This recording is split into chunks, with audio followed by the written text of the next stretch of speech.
Good morning, America. A warning to the U.S. from Vladimir Putin. Breaking news. The nuclear doctrine signed overnight. New attacks as the war in Ukraine reaches its 1,000th day. President-elect Trump turning up the heat on Senate Republicans to confirm his Attorney General pick, former Congressman Matt Gaetz, as the attorney for Gaetz's accusers tells their story. Do you know how many times, how many parties your clients went to and had sex with Representative Gaetz? As we learn new details about Trump's plans for mass deportations. New wildfire outbreak in the Northeast. Flames threatening homes when there could finally be some relief. Newly released body camera footage in the Lake and Riley murder trial. Police questioning the suspect in the nursing student's killing. Heart-pounding rescue. Police save a man trapped in a burning pickup. Tell my wife I love her. Please tell my wife I love her. I'm not going to leave him in there. How she pulled him to safety. And scoring for schools. How Philadelphia Eagles quarterback Jalen Hurts is setting kids up to soar. He's flying into Times Square this morning. Live in Times Square, this is Good Morning America. Good morning, America. Cannot wait to catch up with Jalen Hurts. If we were playing football, I'd say I can't wait to catch Jalen Hurts. and for all of you out there who are counting, Thanksgiving is just 9 days away. And you know what that means, Michael. Black Friday is just 10 days away when holiday shopping really starts to ramp up. And this morning, we have an exclusive look at the new AI shopping tools from Google. They let you look in stores and online at the same time so you can comparison shop like never before. And we're going to show you exactly how that works. We are also breaking down the new report on lung cancer and the latest on the Menendez brothers. We're going to hear what California Governor Newsom is saying about their case this morning. First, the breaking news overnight. Vladimir Putin has a new warning for the United States after President Biden authorized Ukraine to use long-range missiles supplied by the U.S. to strike inside Russia. Chief Foreign Correspondent Ian Pannell starts us off from Ukraine. Good morning, Ian. Yeah, good morning, George. Nuclear saber rattling from the Kremlin this morning, with Vladimir Putin appearing to threaten to use nuclear weapons if Ukraine fires American-made missiles into Russia. The Kremlin saying the doctrine was updated in response to what it calls the new situation. The new Russian policy essentially authorizes the use of nuclear weapons in response to what it calls, quotes, critical threats of aggression using conventional weapons. Now, remember, President Biden lifting restrictions on the ATACMS ballistic missiles, which are, of course, conventional weapons, essentially allowing them to be fired into Russia. Putin has made nuclear threats before that have proved to be hollow. A senior Ukrainian military source telling me this is blackmail, but also warning nuclear weapons are a Pandora's box that shouldn't be opened. This move likely aimed as much at President-elect Trump, who's promising to end the war when he takes office, but he'll make that all the harder. Meanwhile, Russia again escalating attacks inside Ukraine, striking an apartment block in the north, killing 9, including a child. And for all the talk of peace plans, Ukraine today marking 1,000 days of Russia's devastating war with no end in sight. And just one final bit of breaking news. We're hearing that the Russians are reporting that Ukraine has now used these ATACMS ballistic missiles. More on that later. Yeah, it George? looks like an escalation is coming. Okay, Ian, thanks very much. We're going to turn now to the latest on President-elect Trump's nominee for Attorney General, former Congressman Matt Gaetz. The lawyer for 2 women who testified before a House committee about sexual misconduct by Gaetz is telling their story. Nightline co-anchor Juju Chang brings us the interview. Good morning, Juju. Good morning, George. You know, it was a wide-ranging, detailed interview.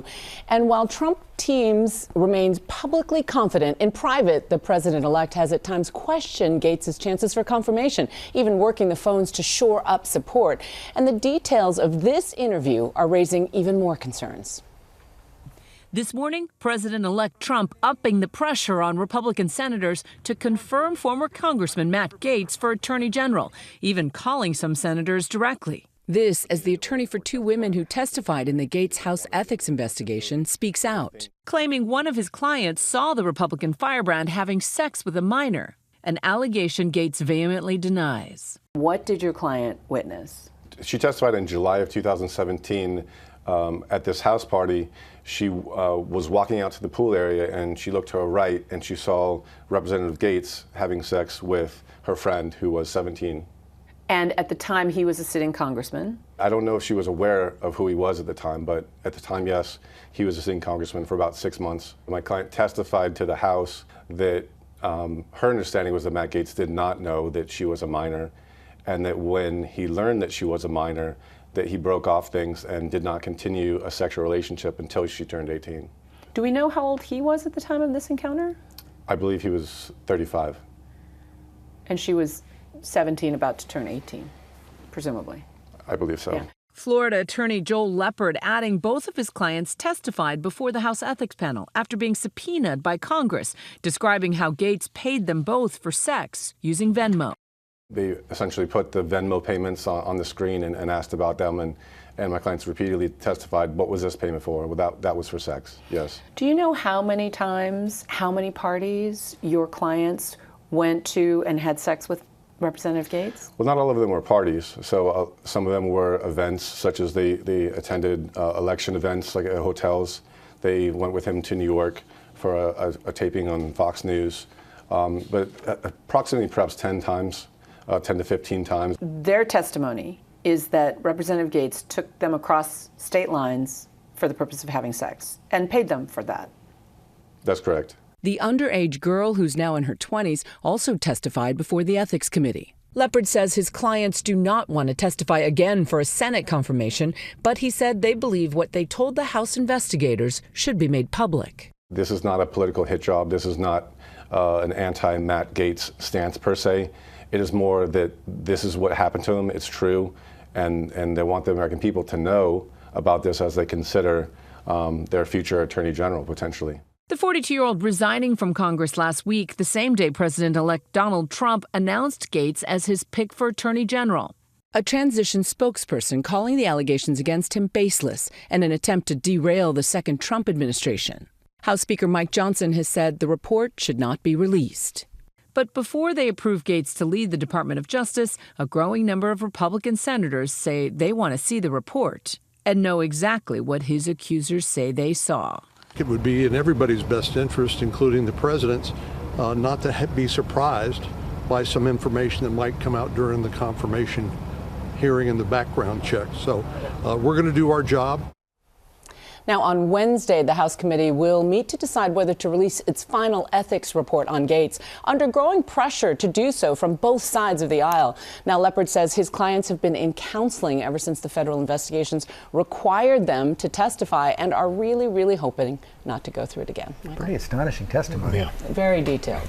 Okay, Judy, thanks very much. Michael? All right, we're going to turn to the president-elect, who is pushing forward with his plans for mass deportations. Our chief White House correspondent, Mary Bruce, is at Mar-a-Lago with the latest. Good morning, Mary. Good morning, Michael. Well, during the campaign, Donald Trump promised to overhaul the immigration system. And now here at Mar-a-Lago, he is preparing what he pledges will be the largest mass deportations in U.S. history, planning to use the military to deport undocumented immigrants. This morning, President-elect Donald Trump is preparing to follow through on his promise of mass deportations. Sources tell ABC News the Trump team is already considering expanding immigration detention centers and restarting family detentions. They're put in detention, they're put in an ice bed while we make arrangements for the home country. So we detain them, put them on the next airplane out, and send them out. The president-elect saying he has plans to declare a national emergency and use the military to help deport undocumented immigrants. Trump's new border czar, Tom Homan, says he's heading down to Mar-a-Lago this week to put the, quote, final touches on a plan that he has said will amount to shock and awe. But Homan acknowledges there are many unanswered questions about Trump's plan, including how much it will cost. We got to have the resources to do the job. So I've been asked 1,000 times, how many people can you remove the first year? Well, how many agents do I have? How many buses do I have? How much money do I have for airplanes, right? Can DOD assist? Because DOD can take off our plate. So there's a lot of what ifs. According to some experts, mass deportation could cost an estimated $88 billion a year and send inflation spiking as millions of workers are removed from the workforce. Arizona Governor Katie Hobbs, the latest Democratic governor to say her state will not use resources to aid Trump's efforts, calling them misguided. It harms communities. It tears families apart. And that's not going to happen on my watch. The ACLU now suing the federal government, seeking details on Trump's plan for mass deportations, looking for information about how authorities might quickly remove people from the country. Trump officials say deportations would be just one element of a vastly different approach to immigration. with plans to stop issuing citizenship documents to children born in the U.S. to undocumented parents in an unproven effort to all but end birthright citizenship, something Trump has long promised. Of course, birthright citizenship is protected by the Constitution. All of this coming as Trump continues to fill out his team, naming former Wisconsin Congressman Sean Duffy to be transportation secretary, tapping another Fox News host to join his team. Now, today, Trump is expected to take a bit of a break from all of this, traveling to Texas with his increasingly close confidant Elon Musk to watch his SpaceX launch. Michael? All right, Mary, thank you. There's a lot of questions on how that's going to be carried out, but thank you for your time. We appreciate you. And we're going to turn now to the new headline out of Hong Kong. Dozens of pro-democracy activists sentenced overnight, facing jail terms of up to 10 years in a landmark national security trial. Britt Clinton is there for us. Good morning, Britt. Michael, this is one of the biggest single blows to Hong Kong's already weakening freedoms amid China's sweeping crackdown on dissent here. 45 activists sentenced today for subversion under the controversial national security law. Most of them have already been in jail for more than 3 years. Their offence, according to authorities here, is holding or taking part in an unofficial primary election. Among them is Joshua Wong, the poster boy of Hong Kong's protest movement. Now, I just spoke with Emily Lau. She's one of the last pro-democracy voices here who isn't afraid to speak. She said she's distressed by the heavy sentencing, saying, as for the pro-democracy movement here, we will carry on. Rebecca? Thank you. We turn now to the wildfires in the Northeast. There is an elevated fire risk throughout the region as drought warnings are issued, including here in New York City. Trevor Ault is in Hainesport, New Jersey for us this morning. Good morning, Trevor. Hey, good morning, Rebecca. So we've been watching overnight just east of Philadelphia as a number of flames have been popping up. I mean, you see the smoke there. We're in a residential area. This is just behind a strip mall, and look how close this is to a lot of people's homes. Now, overnight, this was really scary. Take a look at some of the video. Larger flames threatening a number of people's homes there. Thankfully, firefighters were able to get in just in time to establish a containment line and stop it from threatening those structures. But the problem is new fires are sparking up every single day, and the already established fires continue to burn. The Jennings Creek fire on the New York-New Jersey border, that breached containment over the weekend. It could continue to burn for weeks. And in New York City, the mayor just declared the first drought warning there in 20 years. They say in the first 2 weeks of November, the firefighters there have already had to fight 270 brush fires. That is the most ever. Michael? All right, Trevor, thank you for that. And there is some relief on the way. Ginger is tracking the rain headed to the northeast. Good morning, Ginger. Hey, good morning. Some is the operative word.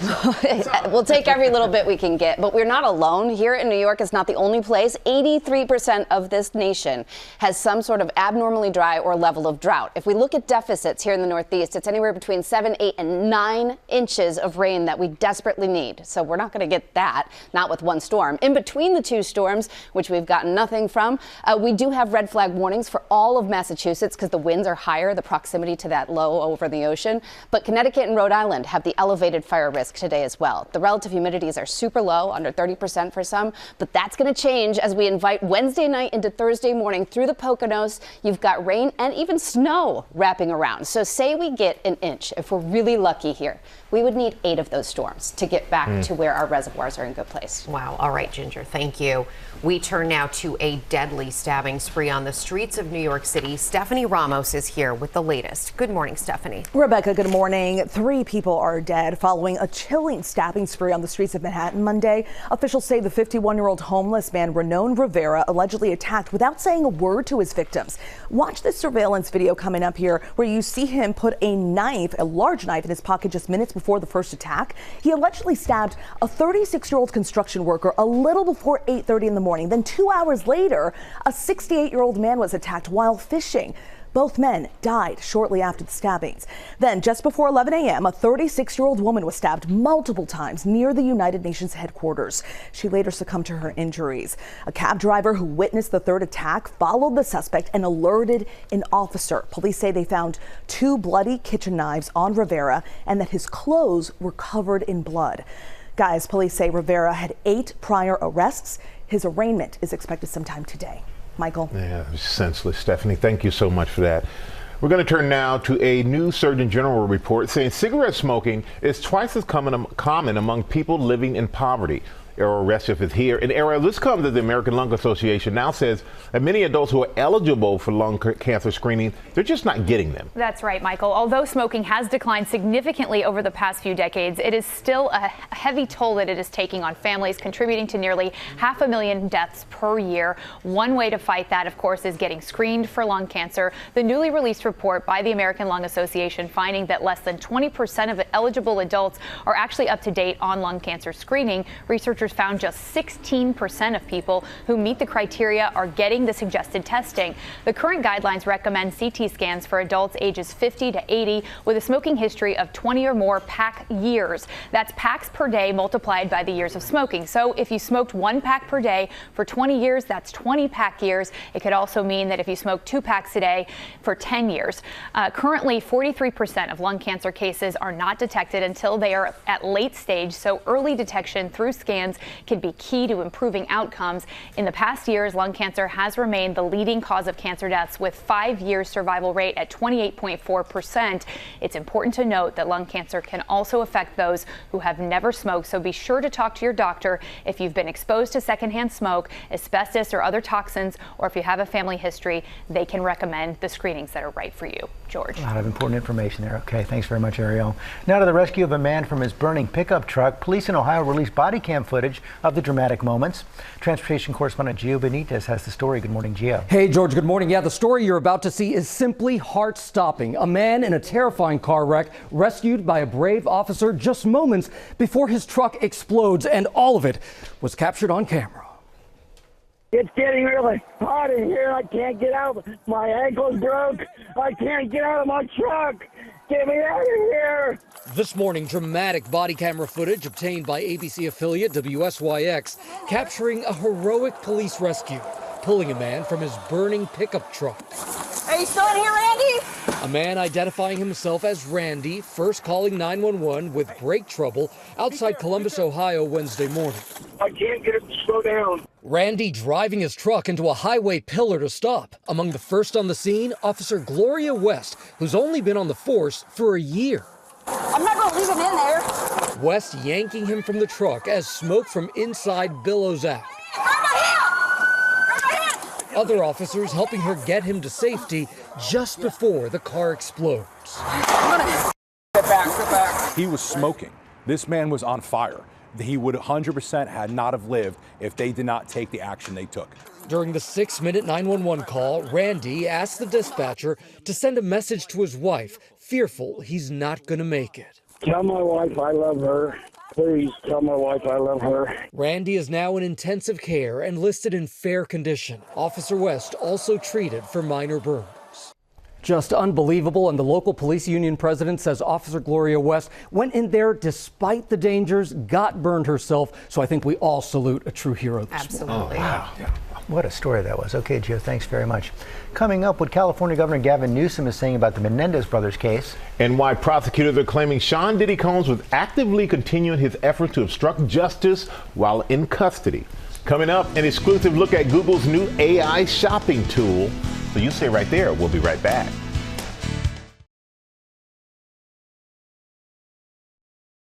Hey, Jalen, you might remember me from earlier, Janine Teagues from the district. Do you think you can give us like 10 minutes so we can put you in every classroom? For the kids, I got all the time in the world. As long as it's wrapped up in 10 minutes, I got to get to practice. Thank you.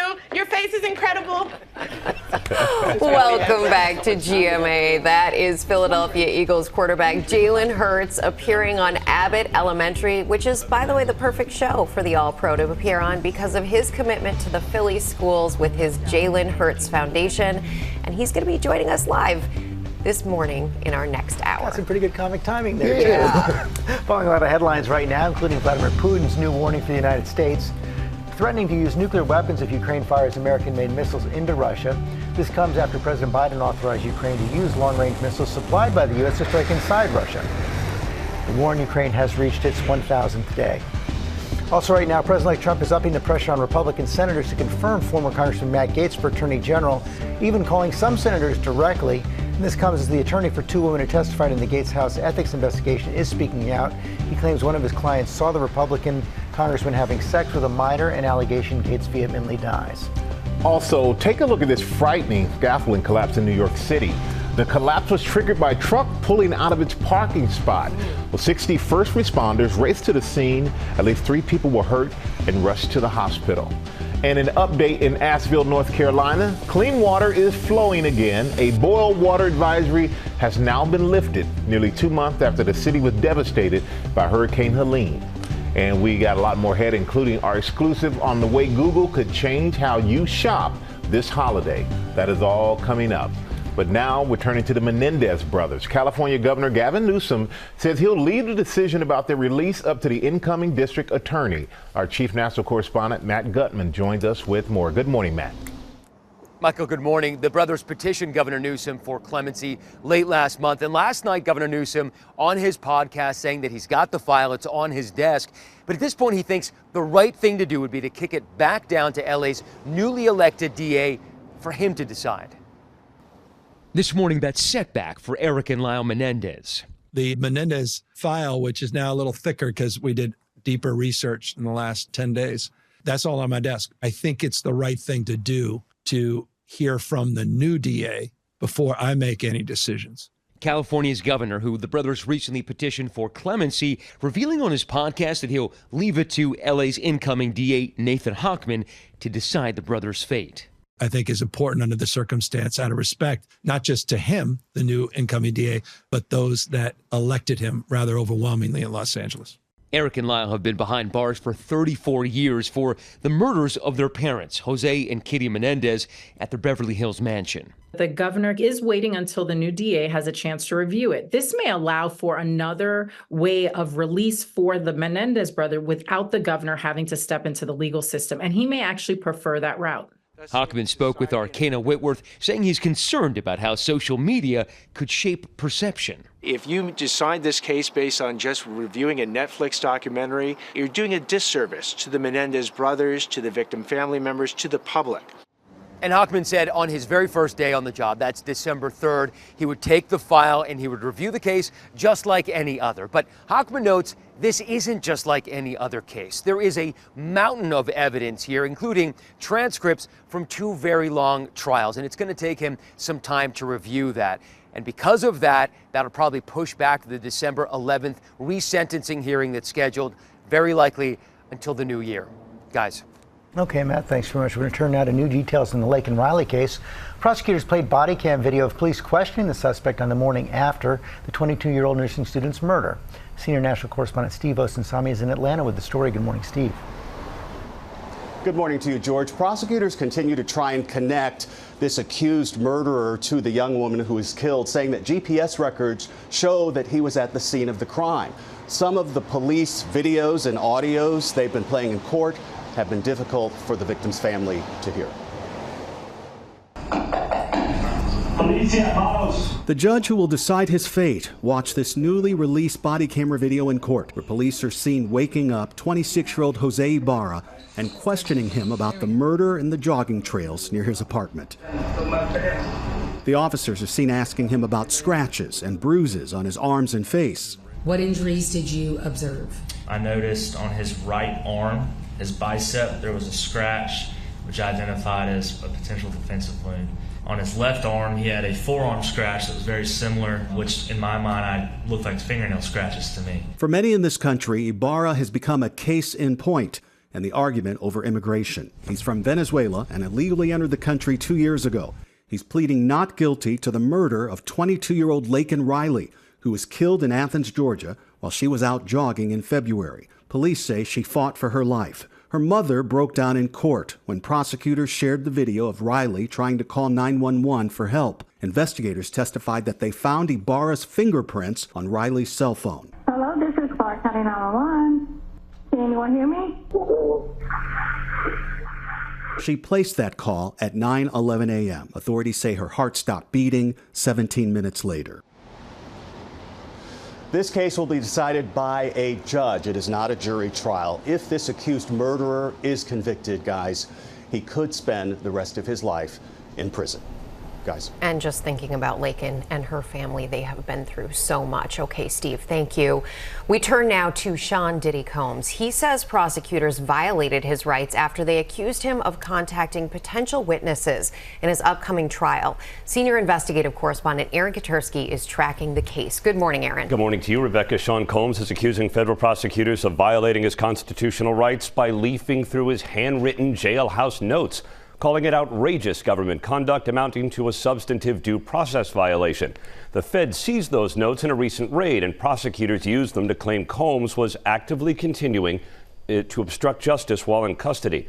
They said he's been calling people he's not supposed to call, trying to shape public opinion, and paying off potential witnesses, including his former Diddy Dirty Money bandmate Kalena Harper.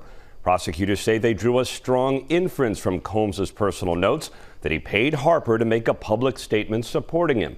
Combs has pleaded not guilty to racketeering conspiracy, sex trafficking, and prostitution charges. He's trying again this week for release on bail. Prosecutors insist there's nothing improper or unconstitutional about obtaining his notes. The judge called a hearing for this afternoon, guys, so we'll see. All right, and you'll be following it for sure. Aaron, thank you. Now, with a GMA exclusive, with holiday shopping already getting underway as we get closer to Black Friday, consumer correspondent Becky Worley joined us with a first look at the new AI tools from Google that can help make your shopping experience easier. Good morning, Becky. Good morning, Michael. The big trend this season is hybrid shopping, not online only or in-store only, but a combination of both. So recognizing this, retailers and shopping apps are rolling out new tools and AI that will bring the best of online shopping into the store with you. You see a gift that could be perfect, but is it? So how would this actually work? Google's Lillian Rincon shows me the company's just announced in-store shopping features that start with a visual search. You can find the little camera icon, which is Google Lens. She snaps a picture from the Google app of this smart toaster oven, and up come reviews and online price comparisons. Here we see the price in-store is the same as it is online at other retailers. What's so interesting about this is it blends the in-store brick-and-mortar experience with the online experience. It really does feel like a hybrid. Exactly. Yeah, doing the best of both online and in-store to both help you have the confidence and the information that you need to know that this is a good purchase right now. Brand new in the Google tool, real-time pricing and inventory info. Plus, the app knows where we are and suggests other similar products in stock at this store that are worth considering. The tool also shows historical pricing data. This Play-Doh set normally priced up to $20, but now costs just $12, and it's below the normal price range. So we can see that this is actually lower than it typically is, so it's a good time to get this product. From its data, Google says 70% of shoppers are using their phones in store to research products, but 50% of them leave the store unsure and empty-handed. The number one thing that people care about during the holidays is price, and so this really helps give confidence that this is a good time to buy the product. And Google's not alone. Amazon launched in February its AI tool named Rufus that's designed to help customers save time by answering questions on everything from product details to making tailored deal recommendations. Walmart also providing an AI chatbot that helps create a personalized shopping experience. And Macy's recognizing the power of AI tools like this virtual try-on feature. I think AI is just another tool that's going to make shopping easier for our customer. It's great for the customer to be able to quickly understand, how our products are measuring up and what the value really is. Now, to use these new Google search tools, you can fire up the Google mobile app or just go to google.com in any browser. You look for the camera icon and boom, it's going to search by image. And a pro tip, this works for clothing too. And I may or may not have been seen snapping undercover photos of a gorgeous dress I saw someone wearing last summer. Don't tell anybody, Michael. I love that feature where you can figure out if it's the same price in store as it is at all the other retailers. Really handy, Rebecca. All right, get your shopping done. Get going early. Thank you, Becky, as always. Play of the daytime. Will Reeve down in Texas for a big Monday night football rivalry. Hey, Will. Hey, George, good morning. Things are falling apart for the Dallas Cowboys, literally. About 2 hours before game time last night, The Cowboys were going to open the roof here at AT&T Stadium for the first time in 2 years.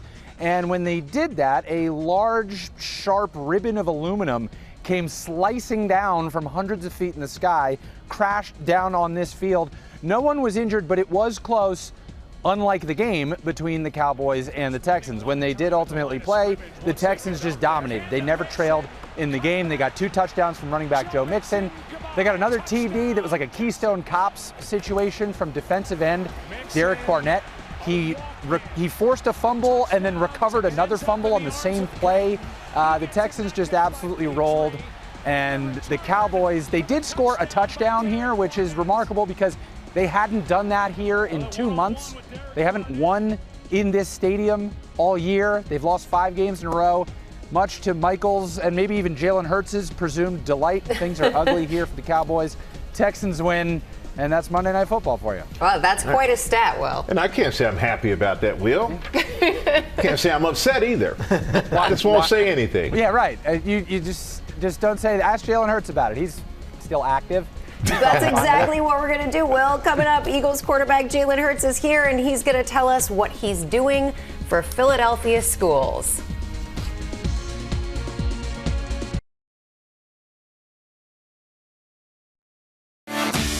Good morning, America. It's 8 a.m. Countdown to Thanksgiving travel.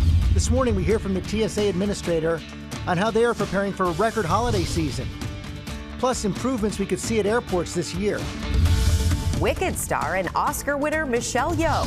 Absolutely remarkable. Now the actress opening up about her infertility struggles and the pressure to have children, and why the Everything Everywhere All at Once star said she felt like a failure. Scoring for schools. Philadelphia Eagles quarterback Jalen Hurts is here with how he's setting kids up for success. From penguins taking their first leap to a rare black tiger, the story behind some of National Geographic's pictures of the year. I can make your hands clap.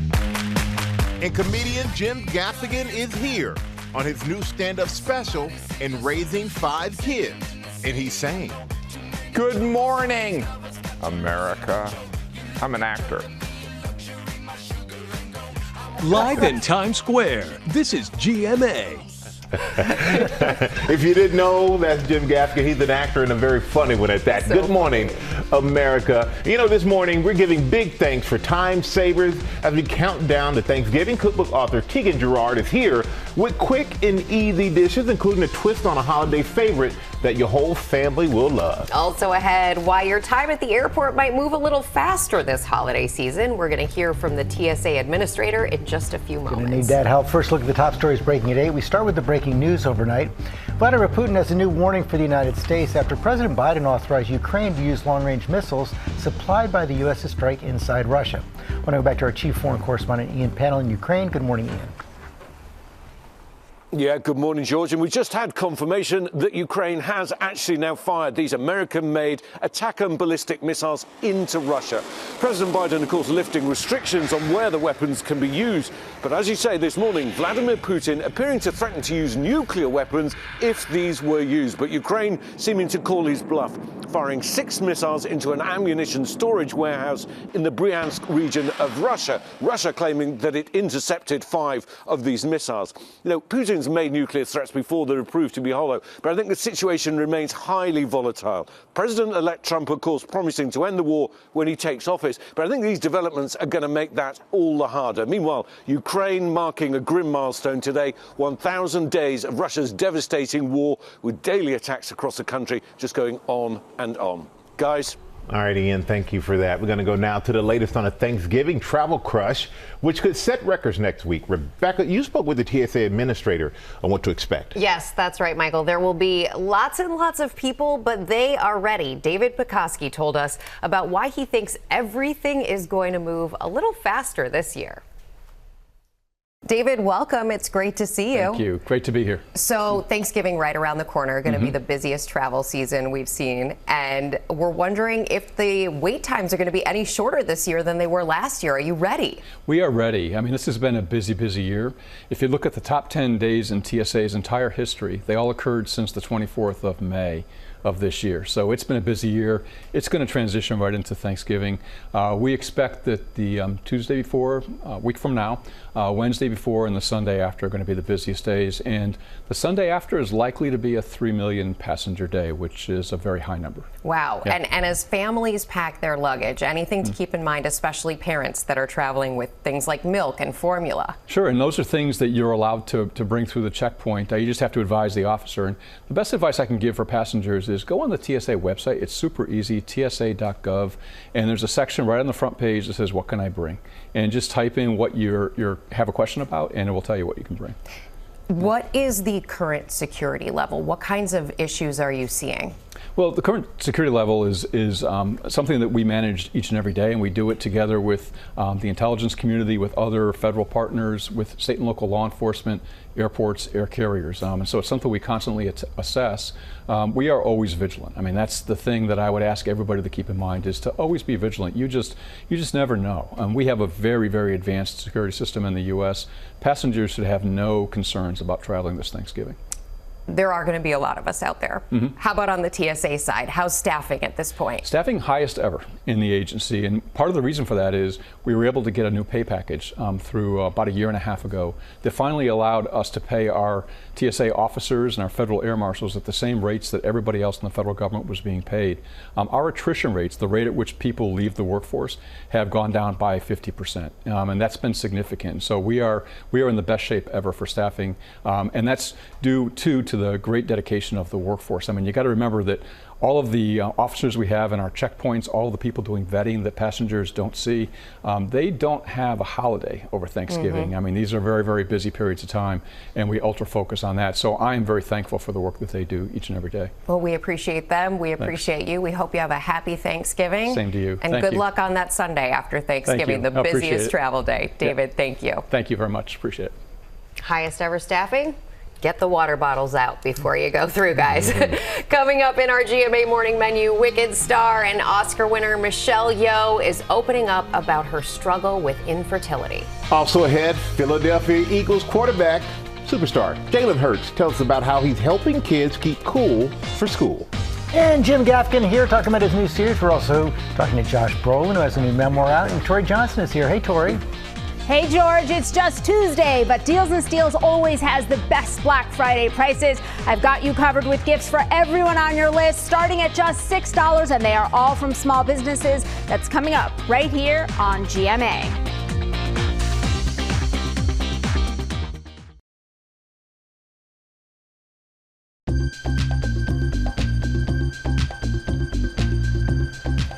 We are back now with our GMA cover story. Wicked star and Oscar winner Michelle Yeoh, who wowed audiences with her remarkable performance in Everything Everywhere All at Once, is opening up about her struggle with infertility. And Nightline co-anchor Juju Chang is back with the story, and it's just so great to hear people finally talking about this. Good morning, Juju. Good morning, Rebecca, and opening up about it, absolutely. You know that long before Michelle Yeoh played the iconic matriarch in Crazy Rich Asians, she was an accomplished ballet dancer and a global martial arts action star. So physical. And now she's sharing a painful chapter in her life when she says she felt like her body failed her. This morning, Oscar-winning actress Michelle Yeoh opening up about her struggles with infertility and the pressure to have children. I always wanted to have children. I wasn't, honestly, not for the lack of trying. The 62-year-old sharing her heartbreak on the BBC's Women's Hour podcast, saying she and her husband, Dixon Poon, struggled during fertility treatments. Every month, you feel like such a failure, and then you go like, why? And I think at some point you stop blaming yourself. There are certain things in your body that doesn't function in a certain way. That's how it is. You just have to let go and move on.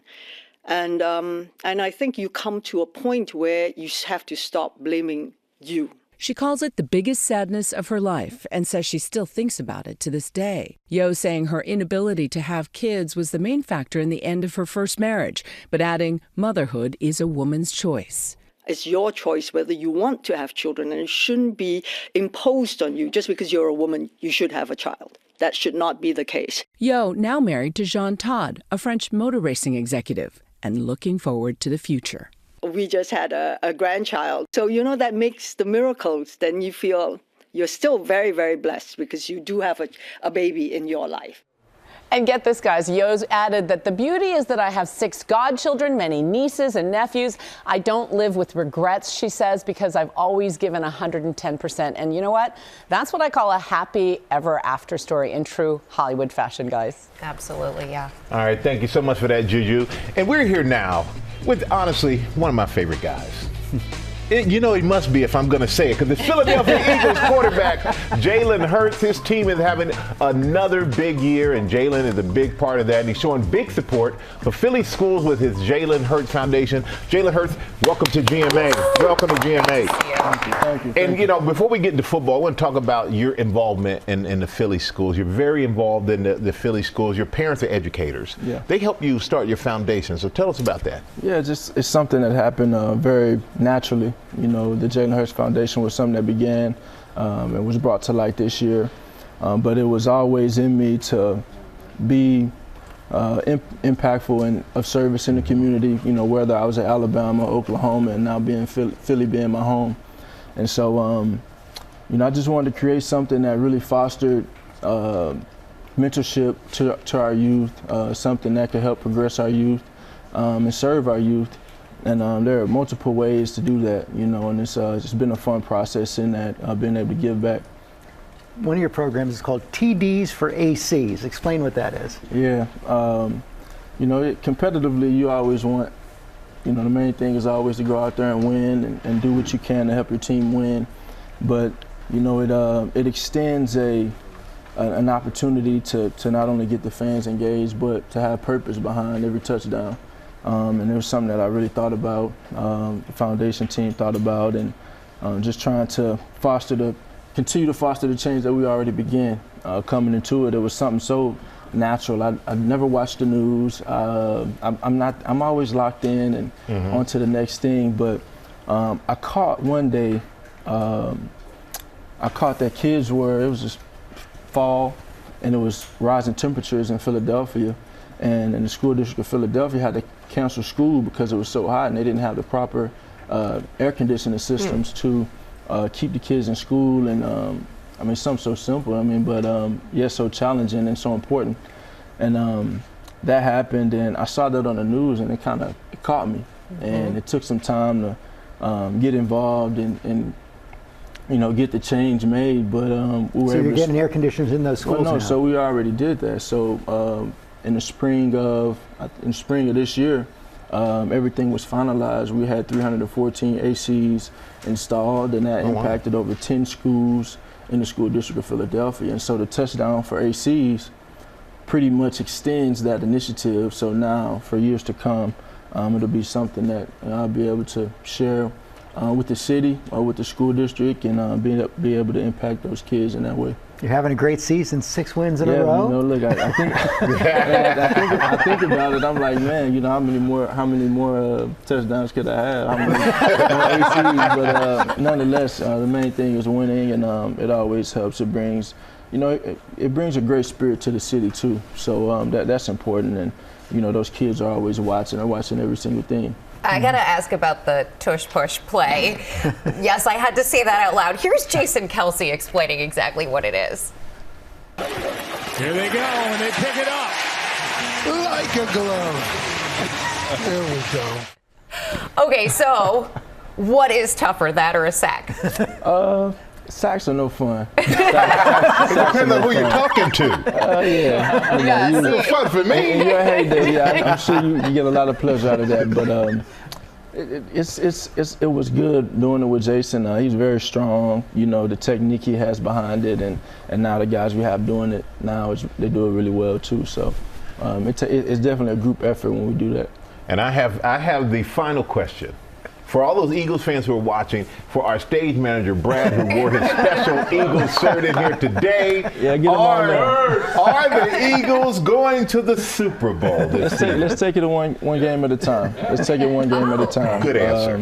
It's been a fun year. It's been a lot of different things that we've had to overcome, and there's so much more out there for us to do. And so we just want to take it a moment at a time, and you know, hopefully in that we can rack up these The touchdowns for AC. Keep racking up those touchdowns. Love watching you play. Love that you're taking care of my guy Saquon Barkley over as well. Great to see him doing well. Too. And thank you, Jalen. I love that you're here, man. Thank you for all you're doing for Philadelphia schools out there. And hopefully your example is going to lead to other guys stepping up for their communities as well. We appreciate you being here. Time for GMA Tradition, National Geographic's Pictures of the Year. Gio Benitez is back to reveal some of the top picks and the stories behind them. Hey, Gio. Hey, guys. Look, I don't need to tell you guys. We were all looking at these pictures. National Geographic photographers, they take some of the most powerful moving images of our time. And this morning, they are out with the best of the best, choosing from more than 2 million photos. A cloud of bats taking flight at dusk. A Pacific herring fertilization frenzy. And a young emperor penguin's leap of faith. They're all going to the ocean to make their first swim, and there is one penguin that takes that leap first. I love the emotion of that picture, the bravery of that little bird. Just some of the stunning images chosen as National Geographic's 2024 Pictures of the Year. We really want to capture the diversity of the world that our photographers are seeing. This year's 20 photos documenting the wonder all around us, from the rose harvest in Morocco to an erupting volcano in Guatemala. The selection's made from more than 2.3 million images taken by National Geographic photographers in the last year. We even get a look at how one of the incredible photos was captured. A photographer seen testing his camera trap, all to get this photo of a rare black tiger, known for its merged stripes on the prow. Very few people have ever seen one. He spent 60 days trying to get a picture of one of these, and he set up these elaborate camera traps. So we wanted to give people a taste of that. I hope that Pictures of the Year opens people's eyes, of course, to the wonder of the world around us, but also the fact that there's, we do face challenges that need to be addressed. And, I also hope that these images also inspire people to want to explore for themselves if they can. So pretty. And by the way, there were more than 300,000 photos to choose from this year versus last year. 300,000 more. So it's an incredible selection. Check out all of National Geographic's Pictures of the Year at natgeo.com/photos and in their December issue. Rebecca? Those are some great picks, Gio. I will always be partial to the penguin picks. Okay, Tori Johnson is joining us now for Deals and Steals. Gift giving season is fast approaching, and we have great gift ideas for all ages and all from small businesses. We love that. So great to see you, Tori. Good to see you.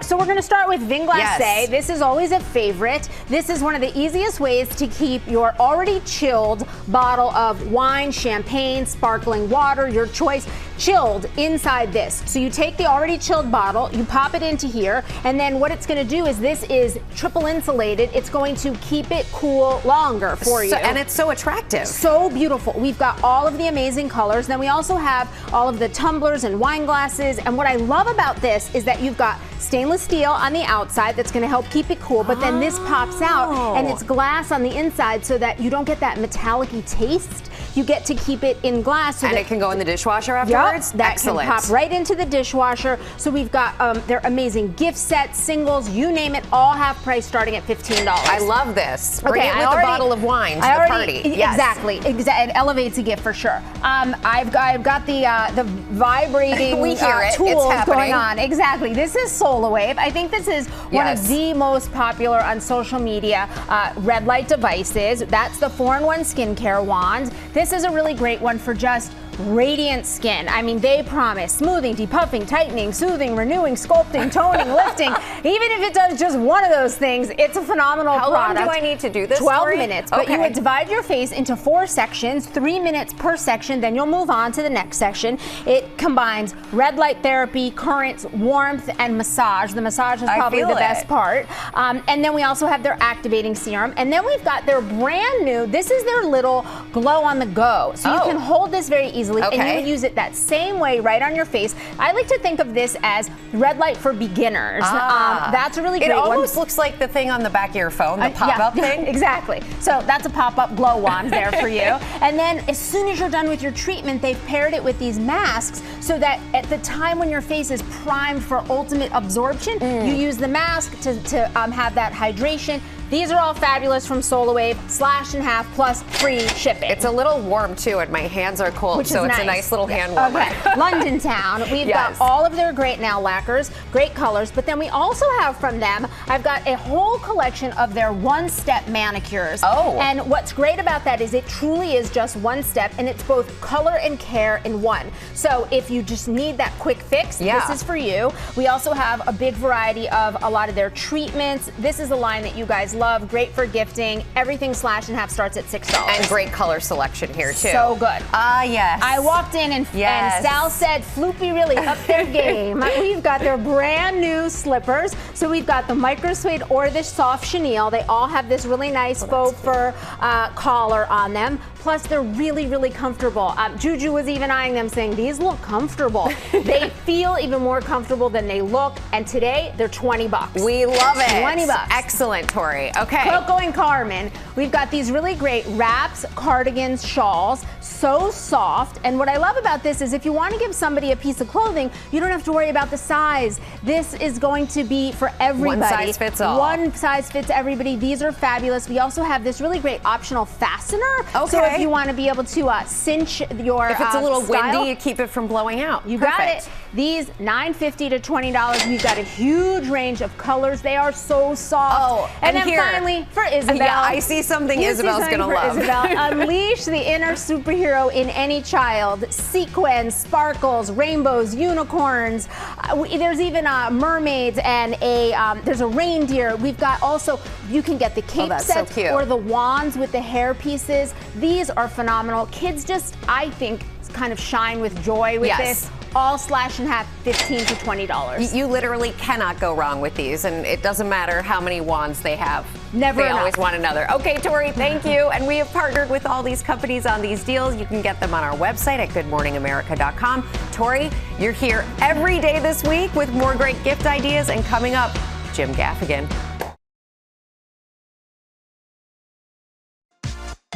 Welcome back to GMA, live from Times Square.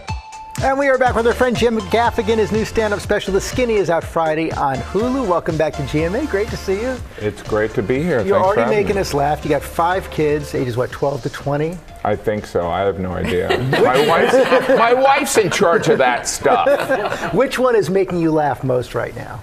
Oh my gosh. Well, there's laughter and crying, right? I don't know. My 12-year-old is pretty fun. They're all uniquely funny, but they all make me want to drink alcohol. Right? We were talking about that. Like, you're just telling us about, Well, no, but some of it is, I never understood that whole thing. I need a drink. But once you have a teenager or two, you're like, I need a drink. By the way, I'm not saying that alcohol solves anything, but it solves a lot of things. There's a lot of answers in a bottle. Well, give us the skinny on the skinny, and why Thanksgiving is a great time for a special to debut. Well, I was so excited that Hulu wanted to do that timing because I think, as any parent knows, there is trying to find entertainment that everyone can watch.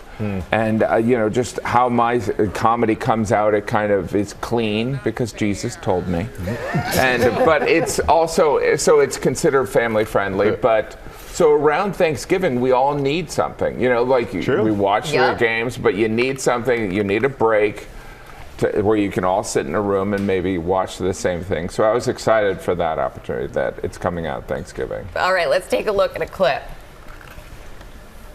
Parenting teenagers has made me a better comedian. No, that's not it. A bitter comedian. I know that sounds negative, but it is almost sad when a kid becomes a teenager, right? Because you have this cute 12-year-old and then boom, they become Satan. George just said that's true. Only for a little while. Only for a little while. I still have a 5-year-old, so I'm a little ways out from all of this. But what is it you think about teenagers that are so challenging? Well, I can tell your child is younger because people that have teenagers, they look like they're dealing with a concussion. Right? they have kind of like, oh, they should be in concussion protocol. Like they should take parents of teenagers and put them in those tents, right? Like, right? It's do the eye thing. I don't know, but I do empathize with teenagers because for me it reminds me, oh, I was crazy. Right. I was crazy. My dad was not. He was angry for a reason. Like I was like, this guy's a jerk, but I was the jerk. Have your teens, it's a full circle. Have they rebelled against being comedy fodder? Well, some of it is they're so disinterested. You know what I mean? Like they'll hear from classmates, yeah, I heard you got another special coming out. And so, because there is like there's always a couple kids in the class that are really into stand-up. So they'll hear about it then. But they're a big source of your material, but what have you learned from them? Oh gosh, I've learned how stupid I am. You know what I mean? Definitely. And some of it is they remind me, right? They'll just be like, hey, you don't know anything. And I'm like, because it's so cruel, because you have, as a kid, you remember that moment when you realize, oh, my dad doesn't know everything. In fact, he knows nothing, right? But I'm constantly learning from them. But who knows? They don't know anything. Do you ever Kids watch are the dumb. stand-up? Do you ever watch the stand-up with them in the room? Have you made them watch it with you? We've done that, but I do attempt that everything I say that is referencing them is something that they would defend. You know what I mean? So I'm not like, here's a story of my teenage son that would embarrass them, but even if I did, I wouldn't care. Because I pay for everything. These children make no money. When we go out to dinner, they don't offer to pay ever. It's unfair. It really is, and you right? express it so well. It's a lot of anger. Thanks for coming in. The Skinny starts streaming Friday on Hulu. Now on GMA with an actor whose film career has spanned more than 40 years, from The Goonies to Dune, and now Josh Brolin has a new memoir, From Under the Truck. Josh, welcome back to GMA, man. Thanks, man. Always 40 great seeing you. years? 40 years. Can you believe it's been 40 years No, for you? because I'm only 38. I know. Jesus, what happened? You started before conception. Before I was acting before I was born. But congratulations Thank you, man. on this book. Thank you. And you cover so much. You cover your acting career. You cover the movie, your family, struggles with addiction. What made you think this is the right time to write a book? I don't, so people keep asking me that because I'm too young to write a book, but I've always written. I've had probably 90 journals since I was 7 or 8 years old.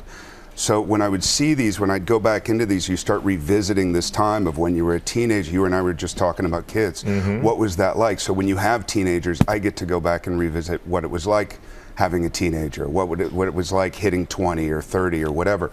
So I've written probably 3 books that I threw in the dark corner and let them accumulate dust. And finally, instead of buying a Porsche, I wrote a memoir. It's my midlife crisis. Your midlife crisis. It is. Share your life man. with everybody. It's like it just activate instead of freak out and, oh my God, what am I going to do? And I'm 50 now and this. And I wrote a play. I started directing. I wrote this memoir. So I feel very active right now. And you write a lot about your mom. I do. And she took care of a lot of wild animals, wolves, bobcats, all those things when you were growing up. Yeah. And there's a picture of you in the crib with a mountain lion. So what was that like growing up with all these animals? Literally the most irresponsible parent imaginable. Like that's not a cub. That's an adolescent mountain lion.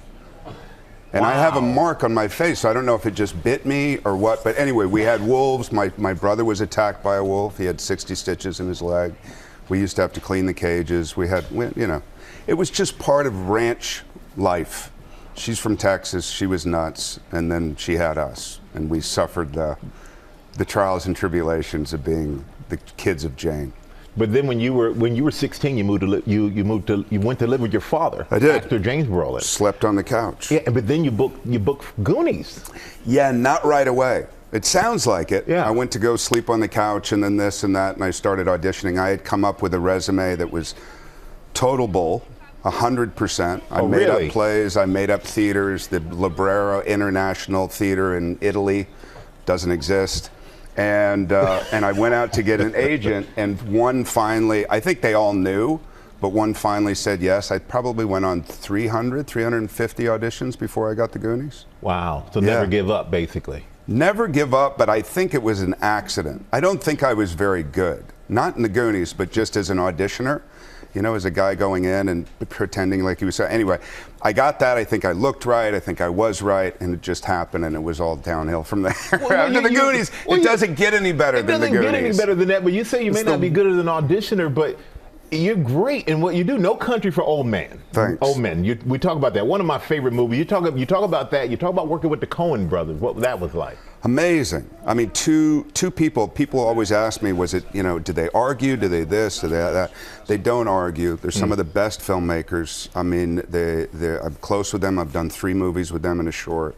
So, yeah, I've gotten lucky, man. It took me 20 years to get lucky, but I got lucky eventually. But you got there eventually. I got there eventually. And you also talk about your addiction and how your stepmother, Barbara Streisand, really challenged you about your sobriety. She didn't challenge me. She was just honest. I'd walk into the house and I'd say, hey, can I have a glass of wine? And she said, aren't you an alcoholic? And I'd be like, all right, step back. Like, it's all right, just want a glass of wine. And she was just always honest with me. It's been, 27 years since they've been together. I appreciate the honesty. I appreciate forthright women in my life, and I have a lot of them. I had 3 girls, and they're all personalities. All True, keep you real in check. personality. They all keep me in check. Yeah. And you have a number of films coming out this or next year. Yeah. What are you most excited about? Knives Out 3 is fun. That's a fun movie. Daniel Craig Yep. and Glenn Close and Ryan Johnson directed it. So really, it was one of the first movies I've read in a long time where I was like, am I good enough to do this? The writing was that elevated, and I think that's good. I got Weapons coming out. Dune 3 Are we may gonna happen. see you in Dune I don't. 3? You never want to assume, but I assume. Well, let's not assume You'll see it. me in Let's the just sand flat again. out tell them you need to be in it. I We need to be you. in Dune. I think it's going to happen. I think I've heard it's going to happen, and I'm waiting for the word.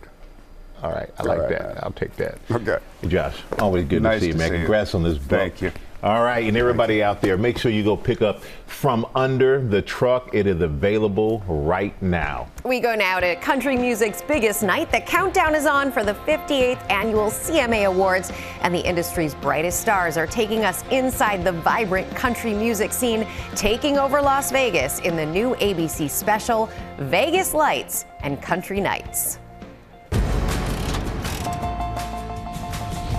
You are coming to Vegas with me. I think you're starting to see country music kind of take over Vegas a little more. Vegas is whatever you want it to be. I think it makes sense that country music and Vegas have found a home within each other. Everybody at the bar getting tipsy. Vegas, I love y'all so much. Carrie Underwood having a residency in Vegas equals full-blown superstar. We definitely started planning this show with the songs. Maybe next time he'll think before he cheats. We have done Before He Cheats many times over the years. It's like, well, what is our wish list, And it's like, well, let's light something on fire.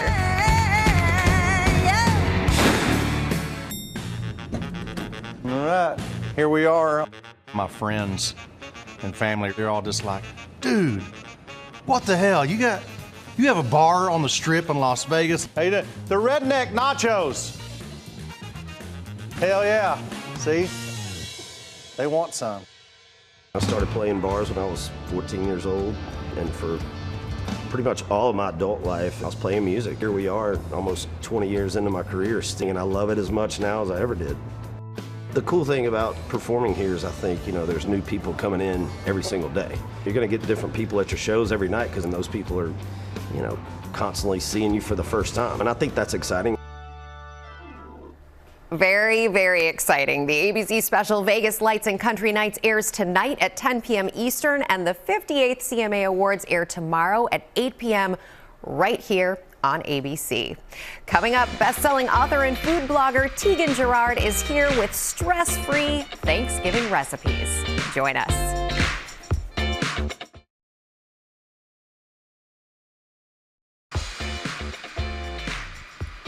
And we are back now with our Big Thanks Countdown to Thanksgiving. Best-selling author and food blogger Tegan Gerard's new cookbook, Half-Baked Harvest, Quick and Cozy. Oh, it's out. I'm so excited. She is here to share some delicious, time-saving holiday recipes that'll get you getting dinner on the table quickly and wowing your guest. I am so glad Tegan's here. You're a friend. I'm back. Huge fan. Anytime I want to wow anybody, I just type in Half-Baked You're Harvest. always so sweet. Well, I love the holidays, so it's such a good time of year to launch a book for me. And these are easy recipes for you guys to really enjoy with your friends and family this season. Now, this one I was thinking about because it's not just Thanksgiving itself, but it's like people start showing up and you realize, oh my gosh, we have to feed them. No, the like effortless, legitimately. Yeah, the like, effortless. Do you have people come early? Of course. Yeah, same. And then you're like, oh, right, dinner. So Yes. this is something that's in your pantry right now. Yeah. Effortless pasta bake. Yes, I am a fan of pantry staples, and this is kind of a, it's like a variation on a recipe that my dad would make, but basically we're dumping everything in one pan. These are some cherry tomatoes. Okay. We're gonna, you want to put Yes, those together please. with some olive oil, okay? Like this much? Should I do the Yeah, whole thing? I would do the whole thing. All right. My dad did a ton of olive oil in this dish, you guys, and then some garlic. And I'm gonna, while you're doing that, I'm gonna season it with salt. Yes, please. And lots of pepper, black pepper. And that red pepper. I love Always a little adds chili the flakes. Do you guys like spicy? Yes. Love a little spice, but of course you can adjust it to your liking. Then you pop these in the oven at a high temperature. They're gonna roast, and you want them to burst. And when they burst, they're gonna look like this. Right. So they're gonna come out of the oven. They're gonna look like that. Looks nice. Okay. And then the next part's the coolest part because this is why it's truly one pan. Yes. You do not even have to cook the pasta before you put it No, in. have you ever done anything like that? No, this sounds wild. It's genius. You can really use any, so dump the orzo in first. Okay, and you suggest orzo. I like to do a short cut pasta because it's gonna cook up nice and evenly. That seems orzo so wrong. is such a hit Yeah. with everyone. So then you're gonna add some water, and the water is gonna help it cook in the oven. And the order in which you do this isn't really like that important, but we'll get it all mixed together. Okay, I No, assume. we're gonna do No? this is the one thing that we're gonna do on top. We're gonna do the peppers on top. So we're gonna do a little bit of these are Kalamata olives here. I love like the salty olive. Then we're gonna do some pepperoncinis. How do you feel about a pickled pepperoni? I love it. My I kids love it adore too. pickled peppers, you guys. Should I mix that a little Yeah, bit? mix Yeah. it a little bit, and then we're gonna do some Italian seasoning, which really Makes it brings easy. in some flavor. Mix it all up. We're gonna do some basil in there. And we'll toss that together, and then we'll finish it with a little bit of basil too. And then so mix it all together just a little bit so we get Yes. those flavors combined. And then we've got some cheese over here. We're gonna do tons of mozzarella. Okay. Dump This is it all at once before you put it in the oven? No, literally all at once. all right. It all Go goes for it. in. It's so simple and easy. The only thing that you're doing beforehand is you're roasting up the tomatoes because you want them to burst and kind of create a little bit of a sauce. And then, if you're into it, if you don't do meat, that's fine. We're gonna do pepperoni. Okay. I love pepperoni, you guys, as you will soon see in my Brussels sprout recipe. Yep. Love a little pepperoni, so One throw of my those on there. favorites of yours is like a flatbread or a pizza that has the pepperoni. With I'm kind of those same such a tomatoes. sucker for a pepperoni pizza. I love it. There's nothing better. And then what my dad would always do is a super thinly sliced bell peppers, you guys. And what's fun is you could do like red and green for holiday, whatever you want. And we're just gonna throw those on top. You throw this whole thing in the oven, it roasts up, and at the end of it all, it looks like this. Hooray! Right? So it's super, super pretty. Why don't you throw some fresh basil on there? Okay. Make it look a little bit nice for Right. holiday, Just a and little then tear. just a little tear. Okay, we're now, even though we had good time, we got to get through the Okay. rest. So this is your fourth cookbook, but a lot of what you're making in it is pulled from your 7+ million followers. Yeah, I mean, I love to cook for the people that are around me, and that is honestly the followers. So I listen to them, and they need easy dishes. This is my brie, you guys. This is so delicious. This is an effortless brie. You cut it up into cubes, and what we're gonna do is we're gonna top it with a little bit of honey and a little bit of black pepper. If you're not serving brie at your holiday tables, like you're really missing out. Like, so you gotta serve the brie. And finally, most people do bacon with a Brussels sprout, but you say, No, I love the pepperoni. It's super different. And you know what? Throw your guest a wild card. Throw in the pepperoni. If you don't love pepperoni, try prosciutto. It's delicious. you Okay. guys. So the spice in all of these, by the way. Yeah, please try. It looks like you have like I'm a going plate. to. Yes. Yeah, you don't have a plate, but I do. How appropriate. You know what? It's okay. I've made these recipes like 5 million times at this point. So, and you guys, if you're making Brussels sprouts for Thanksgiving, honestly, this really is such a great dish. I know the pepperonis might throw you off, but if there's and the brie. Thank you. The brie is so good. I'll be making all of them. You can get these recipes now, the pepperoni spice. But it's on GoodMorningAmerica.com. But it's good. It's really good. It's just not good to talk. And Tegan's new cookbook, Half Baked Harvest, Quick and Cozy, is out now. Yes, You'll want you guys this go book. get it. Thank you for having me. We learn something new every day. Ginger makes her own flour. Yeah. How about that? I tried. It's not great.